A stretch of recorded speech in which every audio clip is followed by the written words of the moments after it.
Assalamu alaikum. Là, du coup, on va faire le pilier numéro, je regarde dans mes petits papiers, le numéro 6. Donc le pilier numéro, non, le degré numéro 6 le degré numéro 6 de la foi. Du coup, qui sont le fait de croire aux livres révélés sans distinction dans l'islam.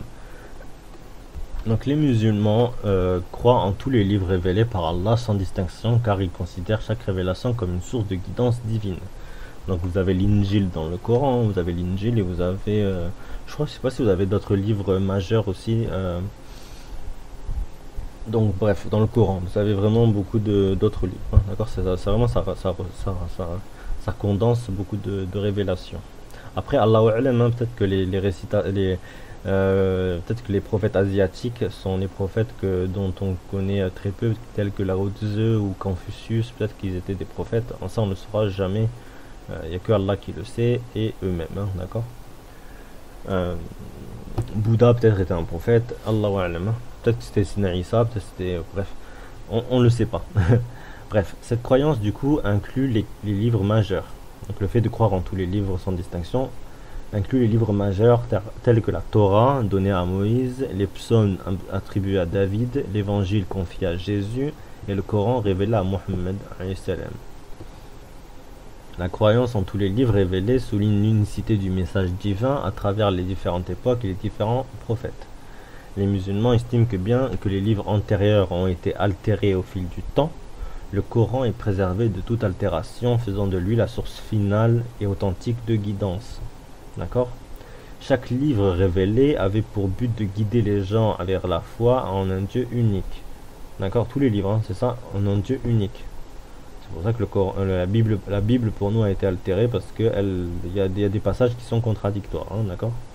Ça, je pourrais un jour vous les montrer, mais bon, mon but c'est pas de faire polémique, mais vous avez des endroits, des messages contradictoires dans la Bible. Hein, d'accord. Et ça a été mis à jour 40 000 fois, donc on ne sait pas de quand date la version, la vraie version. Hein, d'accord. Donc chaque livre révélé avait pour but de guider les gens vers la foi en un Dieu unique, la moralité, la justice et la piété.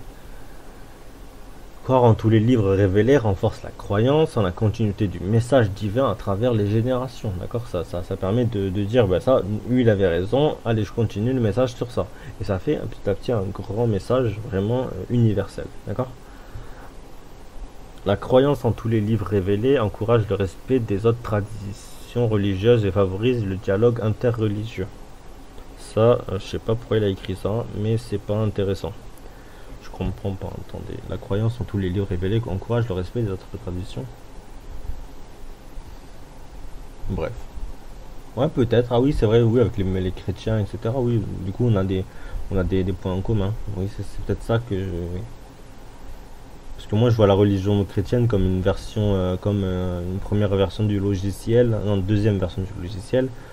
Mais bon, lui, il en parle en tant que. Ok, d'accord. Elle rappelle que les prophètes précédents tels que Moïse et Jésus étaient également des messagers d'Allah et méritaient le respect. Ouais, parce qu'il y en a des fois, ils pensent que le prophète Mohammed sallallahu alayhi wa sallam, ils pensent pas aux autres, hein. Mais les autres prophètes sont importants. Les musulmans sont encouragés à rechercher la sagesse et les conseils contenus dans les livres révélés précédemment en complément du Coran. C'est pour ça qu'un musulman doit lire la Bible des fois, d'accord. Moi, personnellement, j'ai lu la fin, j'ai lu quelques psaumes, etc. Ben voilà. Et c'est comme ça qu'un musulman doit être. Après, il ne doit pas suivre ses livres, il doit prendre ce qui l'intéresse et progresser. C'est comme, j'ai fait une playlist sur ça, hein, sur les livres qui sont importants, mais qui ne sont pas musulmans, ils sont pas islamiques, hein, d'accord. Vous devez vraiment prendre des sources de partout et vous améliorer et progresser, Inch'Allah, petit à petit. Donc, bref, voilà. Donc cette croyance, du coup, souligne l'importance de l'unité dans la diversité religieuse, reconnaissant que toutes les révélations viennent de la même source divine. Voilà. Donc j'espère que ça vous aura plu, et voilà. On se retrouve pour le prochain degré, Inch'Allah.